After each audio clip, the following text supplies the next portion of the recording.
नमस्कार। Agree weekly outlook में आपका स्वागत है। पूरे एग्री पैक की अगर बात करें तो पिछला हफ्ता थोड़ा-सा नेगेटिव भरा रहा है, जहाँ पे हमने कैस्टर में आधे % की गिरावट, मेंथा में 1% की गिरावट, कॉटन भी सोच रहा आधे % की गिरावट, बट जबकि कॉटन सीड ऑयल केक में हमने लगभग 2.5 से 3% की तेजी बनते हुए देखी। मसालों के अंदर भी अगर हम बात करें तो हल्दी के अंदर 1.5 से 2% की गिरावट, जीरे के अंदर गिरावट, कोरिएंडर में गिरावट, जबकि गवार सीड गवार गम में भी 1 से सवा % की गिरावट के साथ मार्केट ट्रेड करता हुआ दिखाई दिया।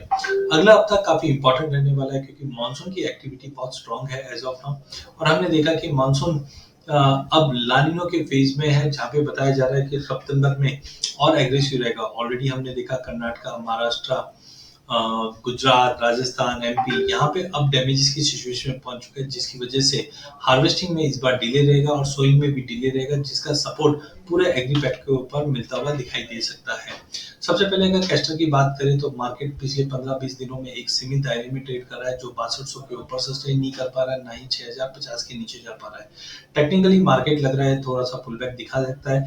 6150 पे लेके चलना चाहिए, 6060 का स्टॉप लॉस लगा के 6250 तक के टारगेट देखने मिल जाएंगे। फंडामेंटल साइड काफी स्ट्रांग है, हार्वेस्टिंग बहुत दूर है, लेकिन अभी जो ग्रोथ है वहां पे स्टेगनेंसी दिखाई दे रही है, जिसका इम्पैक्ट पॉजिटिव पड़ सकता है। मेंथा के अंदर भी हमने देखा कि प्राइसेस के अंदर एक डाउन साइड ही कंटिन्यू था, डिमांड के अभाव में सिंथेटिक मेंथा के इंपोर्ट्स काफी स्ट्रांग है, लेकिन इस बार क्रॉप साइज कम होने की वजह से प्राइसेस को कहीं ना कहीं सपोर्ट मिलता हुआ दिखाई देगा।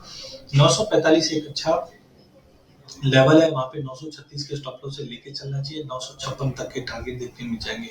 कॉटन के प्राइसेस में हमने देखा कि इस बार कॉटन की क्रॉप को कहीं ना कहीं कंसर्न है, जिसका सपोर्ट मिलेगा, लेकिन डिमांड बिल्कुल नहीं आने की वजह से अपसाइड बिल्कुल कैप है।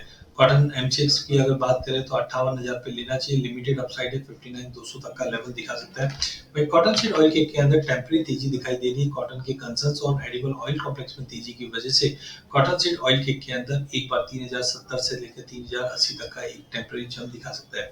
गवार कॉम्प्लेक्स मिला जुला ट्रेड करता हुआ दिखाई दे रहा है, जिसका दायरा 5200 से 5500 के बीच में गवार सीड का और 10,300 से 10,750 का रेंज गवार कम का रहना है। गवार सीड के अंदर हमें लगता है कि क्रॉप साइज थोड़ी सी कमजोर रहेगी, लेकिन डिमांड भी कमजोर की वजह से कोई एक्शन नहीं बन पा रहा है।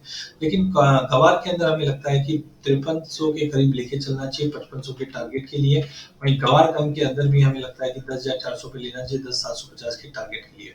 हल्दी 14,000 के करीब लेके चलिए 14,600 के टारगेट के लिए। जीरे के अंदर 25,400 पे लेके चलिए 25,800 के टारगेट के लिए।